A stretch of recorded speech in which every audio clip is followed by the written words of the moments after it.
Hello, everyone. Welcome to a new episode of Ebb of Time. And this is the first time that we are calling it with the new name. After recording this podcast with the Turkish name in English, we decided to change the name.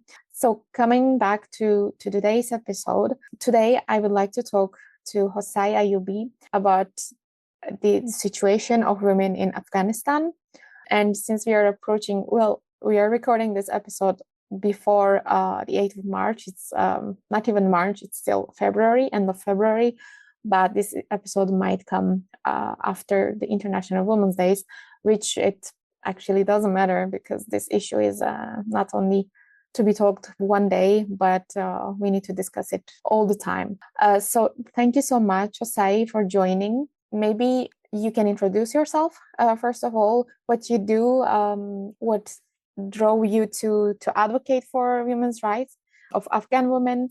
So yeah, you can maybe more or less give us information about what you do and about yourself. I'm honored to be here. I'm Hosai Ayubi, a law graduate and currently in Germany studying my master's degree. I have completed my book, which is about Afghan women's rights and the stories of Afghan women throughout the history, especially the struggles that they are facing currently under the Taliban regime. And I'm also advocating for Afghan women beside that on different platforms. In my LinkedIn profile, I'm running a campaign to connect Afghan women who currently need support and guidance, either through sponsorship or mentorship in their academic journey. And in my Instagram page, I have recently started another campaign that I have combined basically the two important things, which is storytelling and advocacy. And I've created a campaign that I'm sharing the stories of Afghan women and advocating for their rights to share awareness for whatever they are going right now under the regime of Taliban in Afghanistan. Thank you very much again for joining. And I assume your book is in, well, which language is it? The book is in English. Okay, perfect. Yeah, it's currently being in the process for publication, so the very last few stages. Okay, I will be curious to see. So maybe my first question, as you're also aware, like in the media, we are seeing like in the Western media, we are seeing every now and then news just popping up about like how things are going terrible and more terrible, and it's a very depressing news actually on what kind of things are happening, and they seem very surreal and dystopian because like with the news, like women are not even allowed to talk anymore, and etc etc. So I would like to actually discuss to what extent these are accurate and real, and also what are the lived experiences, because what we hear is just someone writing those articles who probably does not live these experiences. So I would like to hear more about from your experiences, from the experiences you heard from other Afghan women, because as you said, you have this campaign that's bringing together Afghan women. So you probably have more first-hand experience to discuss. So the question will be, since the Taliban regime took over, how is the situation for women and in terms of women's rights? Well, the situation is not good, and although I agree that sometimes the news that we get from media is not that credible in terms of being aligned to reality, but unfortunately, in case of Afghan women, it is true, and it is, as you said, a situation that is truly has resemblance with the dystopian societies. Which is very sad, even considering the fact that we are living in a time that women have fought all those years and have got their rights in the West and other countries, and Afghanistan just switched back and went to the past, and they're starting from even below zero. I would say. So the situation got worse even in the very first few months after Taliban took power. As you may be aware, the first decree that they passed in terms of Afghan women and the rights concerning to them was that they stopped young girls going from school. So this happened quite recent in their and in the very first few months of their rule, which was March, and they took power in August, and right after a few months they passed this decree. And after that, they kept adding and adding and adding. And at this time, this year, it got to the point that now women are not even allowed to be heard outside. So first it was you're not allowed to go to school, and then it was you're not allowed to go to universities, and then it was you're not allowed to go to work. But this year, it got to the point that they are not allowed to be seen outside, and they're not allowed to be heard outside. And I have my friends that I have went to school with them, or we went to university together, and I hear their stories. I talk with them on like time to time. I have conversation with them, and I ask them about the situation. And unfortunately, it is true.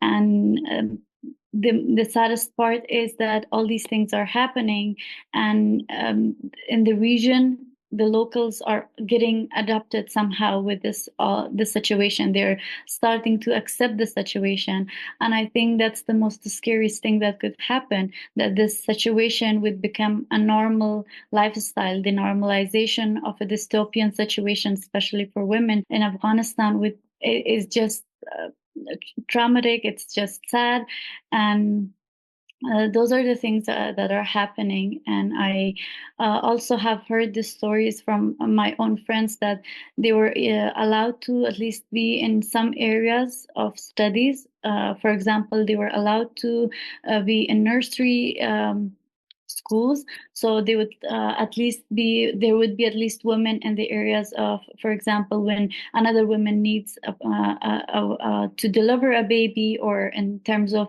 these needs of nursery.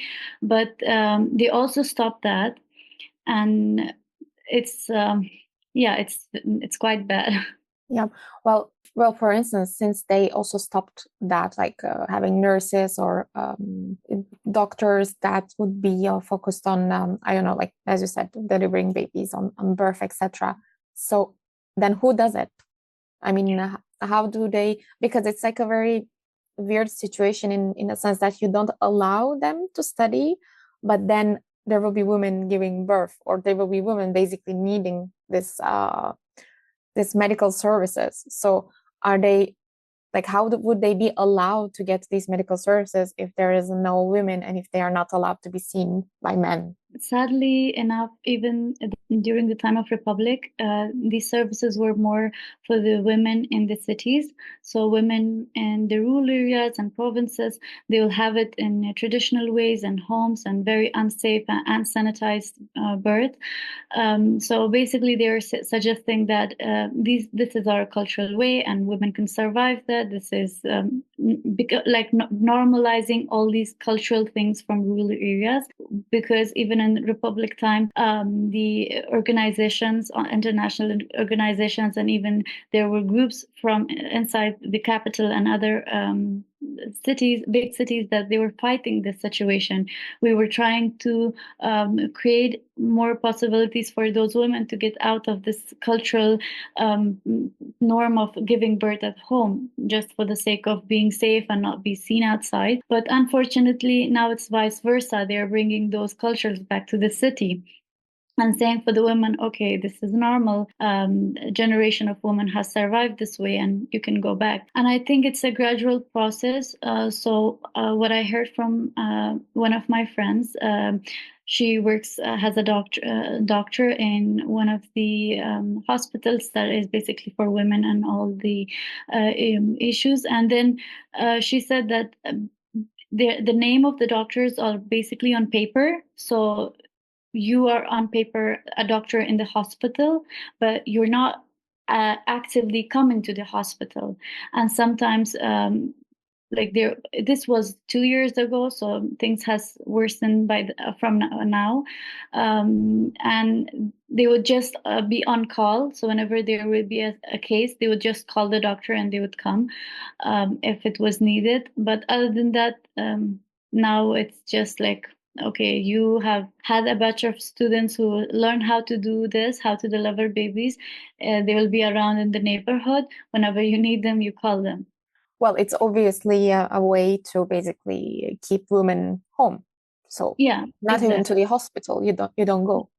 Yeah, but it's a gradual process. Of course, once they get the decree out, it's hard to procedurally do that and apply that on all hospitals at the same time. But the fact that it is a law and it's on paper and it's getting processed is sad enough. Yeah, no, absolutely. And maybe one question can be on so right now it's in a situation that we can write a dystopian book about it, but how did it come so far? Maybe you can also mention a little bit of the women's movement throughout the history, and we don't have to go like 100 years ago, but maybe in the last couple of decades. How were there achievements from the women's movement, and were there some prominent figures and maybe big protests and etc. that actually made things go better? Mhm. And what caused like this very bad deterioration of the women's rights? I'm very sad to say that, but the problem with the women's movement in Afghanistan was that it was um, it was not much of a fluid movement across the country. So the main reason for that would be, of course, for the past decades we were on war. Like we never had absolute peace across the country. So even if the government had control of the big cities and the most provinces, there were still regions within the provinces and other rural areas that were controlled by Taliban. And the other sad thing is that in the rural areas, the cultural norms have come at the top of the hierarchy, and the laws and the constitution and other rules and movements would come below that. So these problems created a situation that women movement was more centralized and concentrated in the capital and few big cities around it, and there was not much improvement in terms of the other provinces. I'm also sad to say that the women who got a place inside the decision making body, they then also paid a lot of attention. So, of course, inside the city, women were allowed to vote. Women were allowed to be nominated for the parliament. Women were allowed to have education opportunities. But unfortunately, those who got these opportunities never started to actively work for those women who are outside this realm. So there were some attempts from international organizations that would, from time to time, they would create projects that will create this barrier to disappear between the city women and the rural area women. But it was very hard to achieve, of course, for security reason and also for the lack of participation of women who were in the power and had the opportunity. So in that sense, we can say that women in Afghanistan and the whole movement of them becoming actively involved in the society was more centralized. And that was not very helpful to the situation to fight the cultural norms, to fight, for example, child labor or child marriage or other issues that were concerning Afghan women. And but it was still a movement, and it was still a light that I hope that we are getting somewhere, because it starts with the city, and we had the hope and dream that one day we can reach around the rural areas and across the country, so women would get their right to vote, for example, or to attend schools. And that was pretty much it, the whole movement through the years and in the history and the Republic era. And yeah, so I hope it answered your question. Yeah, no, absolutely. So you mentioned about women actually being able to be elected and etc. In the cities, in the capital area. So I assume that it was not actually very representative in terms of numbers, but also you also mentioned so they were not actually really engaging with the rural areas. Was it because they were under a political pressure that they were actually not allowed to do much? Or was it more like a political, lack of political awareness? I wouldn't think, because if you're in Afghanistan and putting yourself to be a candidate for a political position, that comes with certain political awareness. So what would you say that was the reason that they did not engage, or maybe they were not allowed to engage?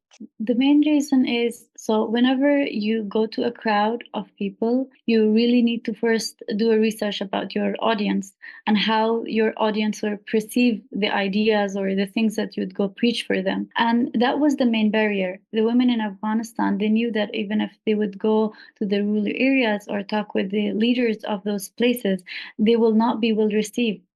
They will not be welcomed. And most of the men in the rural areas, they won't even give them a chance to talk with them. They would say, oh, you're women and you're not mahram for us, so we will talk with your man. Go bring your man and then we will talk with them. So that was absolutely like a very obvious obstacle for them. There was like also the security reasons that women in those areas, if there was still the fear of Taliban capturing people and torturing people. So there was the security reason also. But what I mean is, when I said that they had the opportunity and they could have done something, was that they still had the power to create programs, to at least bit by bit make a crew and send them to the rural areas, even if they're men at the first few attempts, and try to preach this idea for the people in the rural areas that it's normal if your girl gets out of the home and goes to school. It's not something that will damage your honor. It's not something that will harm your dignity. And that was not done. That process never started. And that was, I think, a very big concerning thing that also supported Taliban a lot, because they had people that would just agree with them on cultural basis and say that, oh yeah, this is culturally accepted. And that's how they got stronger. But also, well, as you said, there was never peace. So I think sometimes some people think that, okay, whatever will bring some stability, we take it. And if you're a man and in a culture that is male dominated, you just tend to ignore probably women's rights, which is absolutely the wrong thing to do, but that's what happens, unfortunately. I wanted to ask about, I actually wanted to ask about, since it's a very male dominated environment, and maybe not about the Taliban regime, because it's a very aggressive regime, but before, asking about the times before, what was the men's role? Was there any sort of like a male allyship, that men also being a bit more supportive, or maybe trying to change these things towards having more equality and diversity? Or is it not the case in Afghanistan? I would not say that it has never been the case. You cannot speak for a population of a whole nation and say all of them were the same. You cannot generalize that, of course. There are families, there are people who have always and are still standing for this fight, that there should be equality when it comes to the rights of men and women. There should be voice of women heard, and they have worked for it. Mostly these people have been in the cities. So people who have got the opportunity of education, they have had the opportunity to see different perspectives about these ideas, and then be able to have a different view for the cultural norms. But unfortunately, the whole idea of gender equality and the problem that it is around it in Afghanistan comes from the cultural views that people have. So basically, they think that, okay, women in our family are our honor, and we have to protect them. That's why we are the protectors, and we should stand up for them. And in this process, the women lost their voice and their representation, because there were male roles always fighting for them or standing for them. And that's the problem. So there were people and there were families who agreed with this idea, but it was a battle, because when you were a family like that, you were not against just the Taliban, but you were also against the cultural values of some other people, and you have to have like dual fight on constant basis. So yeah, that was the situation with. I see. And how about, because I really don't know honestly about the Afghan diaspora. So if it's like a very big diaspora or not, or if it's an active diaspora in terms of like a political activities, Mhm. is there any sort of movement advocacy that is like a more united, some sort of going around from the outside of the country? Because within the country, I see that since it's a regime that is actually very aggressive and etc. Maybe advocacy might not be an actual thing that you can do, because when your life is on stake, that might not be the option. But how about the Afghan people abroad? Like as I said, is there a big movement? Is there a big united voice around these things? Do you mean right now, or even in the Republic era? Actually, yeah, both. I would be very curious to hear about both. In the Republic era, the thing was that these movements would start with international communities, for example, UN Women and similar programs, and they would invest in these programs and create better opportunities for people in the city to get these ideas around and empower women, invest in their businesses and their education and the health things, share awareness. And there were even projects that would go to the rural areas. So it was always from outside, even at the Republic time.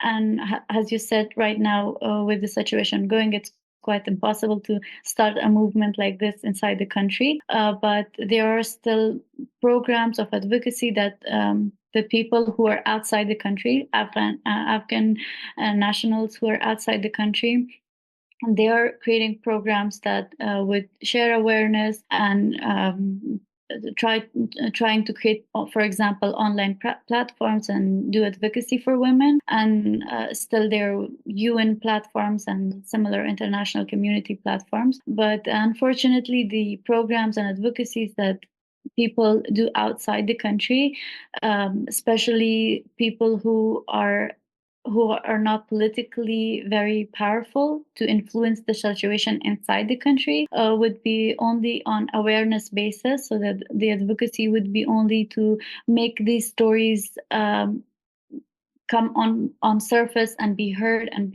share awareness. But other than that, doing practically anything like the Republic time, having programs or creating more opportunities for them, would be still a struggle. So right now, even those programs are hard to carry on.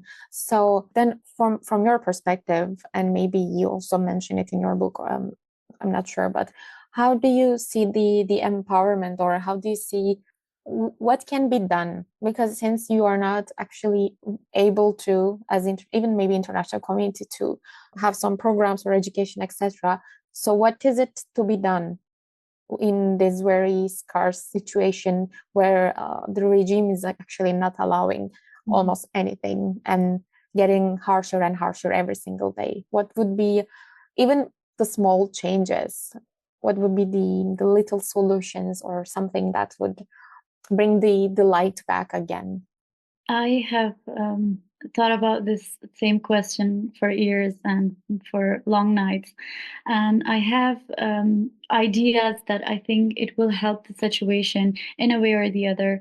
But let's start from the very obvious one.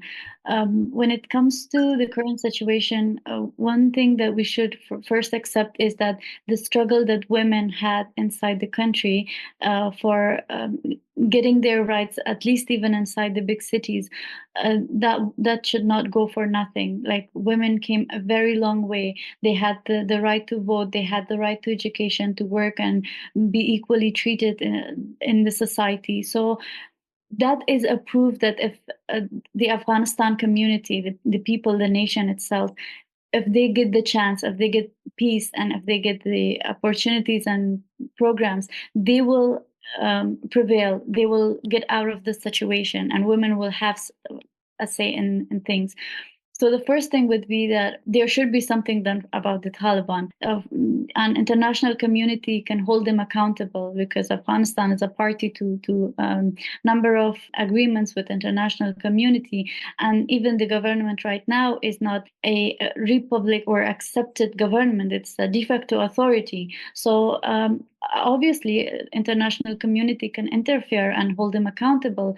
And once Taliban are out of the picture, the struggles that the community had, and people who, as I mentioned earlier, who got the chance to get a new perspective about women and their rights, and accepted that all those people can come back together, and things can start from there and go bit by bit better, as we had it in Republic time. And the other thing would be, which is, I think, the pillar of the whole solution, is that we should educate.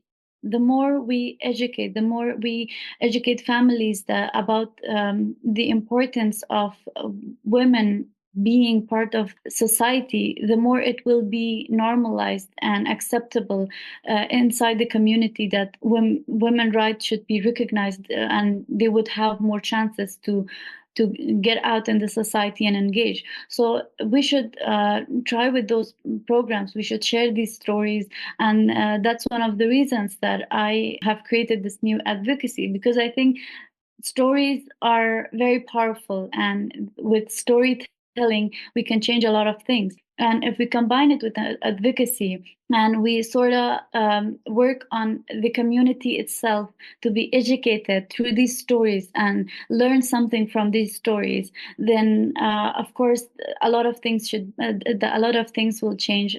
Perspective of people will change, and at the end of the day, we are all humans. We all have heart and emotion, and once someone see those struggles and hear those stories,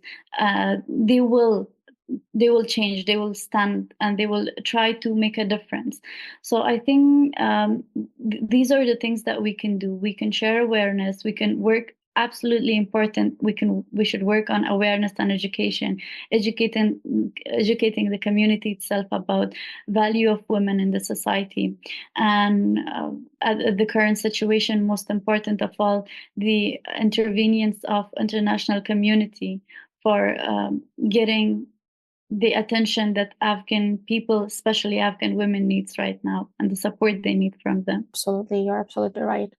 But what we see is that international community in many of the cases actually disappoints us, which is a very, very sad thing. And like one country being a part of an organization, what we see is sometimes that the partner countries sometimes just don't care about what is going on, how much of the internet, like human rights violations are going on, and etc., which is again really sad. And that's where we need to step up a bit more to remind actually these values.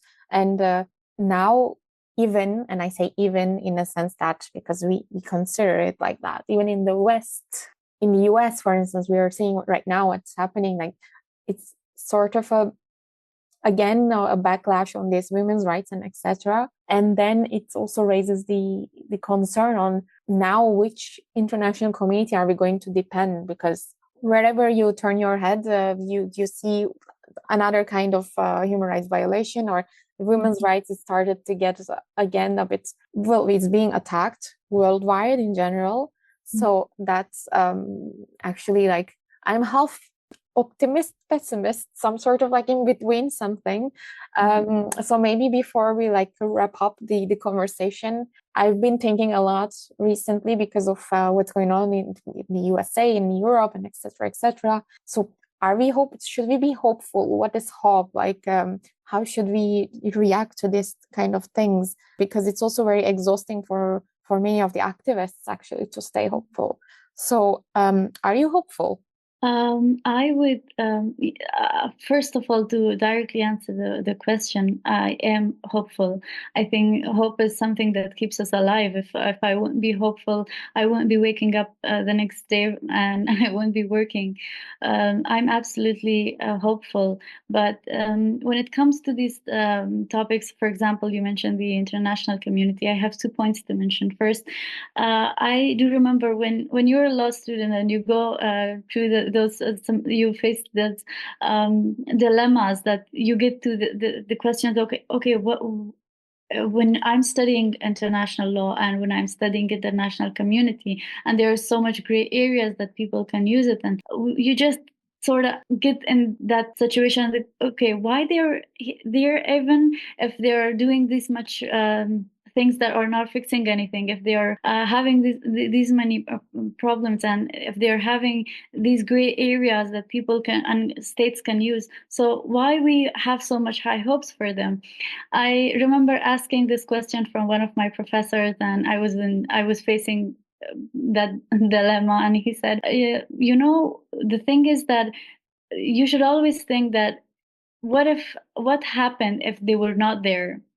So even if they did very little progress that they had, even if they have helped or reached few families or few people around the world, we should be still hopeful and have hope that they will reach more. And that's what I would like to believe, that even if they are reaching less, they are doing something, and it's better than nothing. And second, I think the solution for all these things would be that, of course, it's my perspective, is the force of community. I really believe in power of community and power of people coming together. Great things in history has happened because people has decided to do something about it, and they got together, and I think that would be the solution for it. For example, for the situation of women, if I always think about this program, that if we would have a program that women would stand with each other around the world. For example, right now, Afghan women are going through a lot of bad things. If even one woman around the world will stand with a woman in Afghanistan and change and decided to stand for her and support her, that will change one woman's life. And if we consider this in larger values, it will change life of many other people and many other women. So I think the solution for us is right now to be as a community. We should stick together, and especially as I brought up the example of Afghan women, for example, right now we living under a dystopia and a very traumatic experiences that they are going. So if we just think about it, that a woman from another place in the world will take the hand of a woman in Afghanistan and change her life, support her, and then if we scale up the number, it will save number of lives. And the same goes with the community. So outside even the situation of women in Afghanistan that you discussed, if we stick together as a community, we share awareness, we stand for each other, we support each other and stand for the same cause, I think it will bring change. And it has happened in the history. It's not something new. We have precedent for it.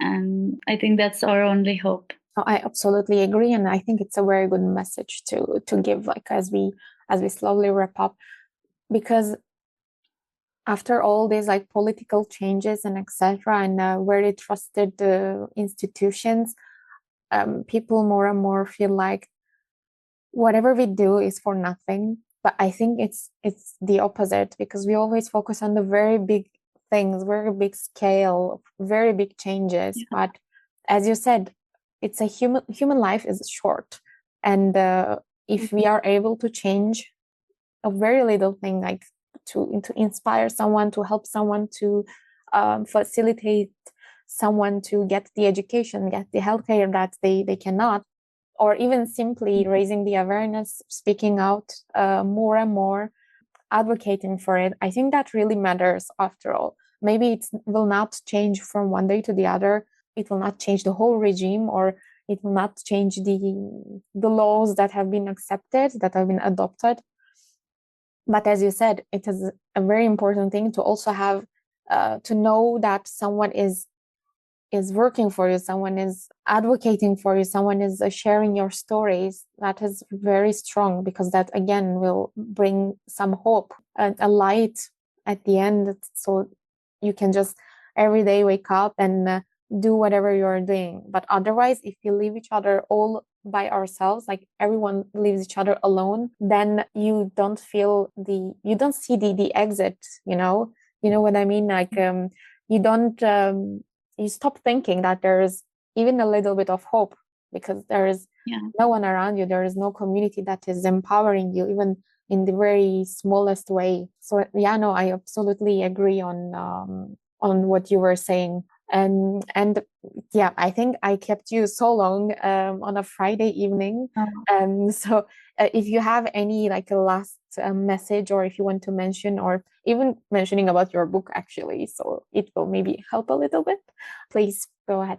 Thank you so much. It was an honor and a pleasure, despite the topics that we discussed, which were absolutely sad and depressing, but it was an honor being here and putting the word out there. I would end with one note, as you discussed all the topics, that how people get isolated and sad and lose hope when we don't see results all of a sudden, or we see collapse of things that we have worked for years for it or believed for years for it. I would say that human by nature is a little bit hasty, and we sometimes forget in this haste, we sometimes forget that things work out in patience and they need time. So I would say that we should always give things time. We should believe in the process, and we should even very little thing that we can do, we should just bring it on the scale and put it one by one. There is a very beautiful saying in Farsi. We say "Qatra qatra darya misha," which means drop by drop it makes a sea. So I believe in that. I really believe in that. And from the day that I started advocacy and I started stepping in this path, that's my motivation. Whenever I feel that there's no light, I remind myself that, okay, maybe now the action that I'm taking, or the word that I'm saying out there, is just a drop, but one day it will make a sea. And I would end on that note, and I would leave that for people to also take away from our speech and our talk. In terms of my book is a collective story of Afghan women, and not just it has a touch of fantasy, of course. It has the beauty of storytelling in it, but the main character starts her life in Afghanistan and goes through different regimes, and there are different women from different eras that bring their stories in. And there we in Farsi have books that have narrated the story of women, and in the region somehow it lost its voice in the process.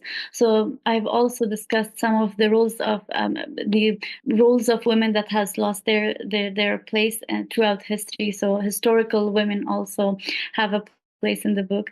And the name of the book I have not yet mentioned in the platform itself, but I think it would be a good place to start. The name of the book is Sindukht, which is actually a character's name from Shahnama, the book of kings, as they translated.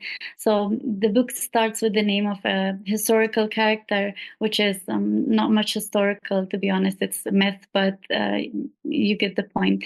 And it starts then collecting the stories of Afghan women, the unheard feelings and traumas that they go through.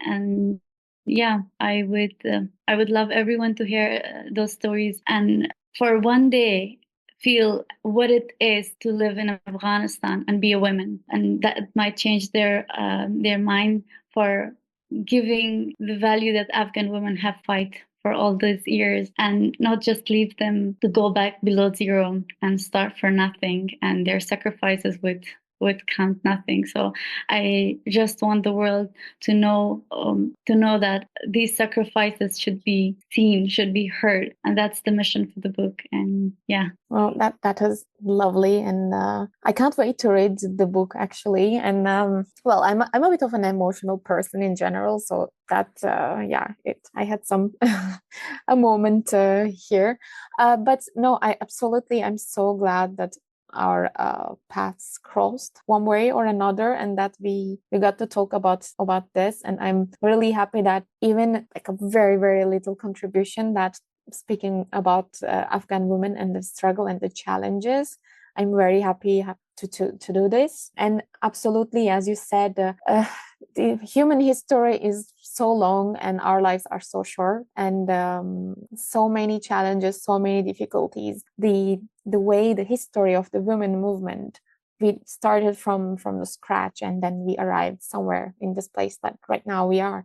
So it doesn't happen from one day to the other, but the opposite can happen from one day to the other. So it's really also important to protect what we have and work for it more and more. So I'm really happy to end with these notes. I think you really explained it very well, so I don't want to even speak more. So I just want to thank you so much for joining me. I can't wait to hear more about your book, to read your book, and I will be absolutely sharing it with people as well. And I love the name, also like the name of the book, and the saying in Farsi. We also have it in Turkish actually, so I was smiling when I heard about it.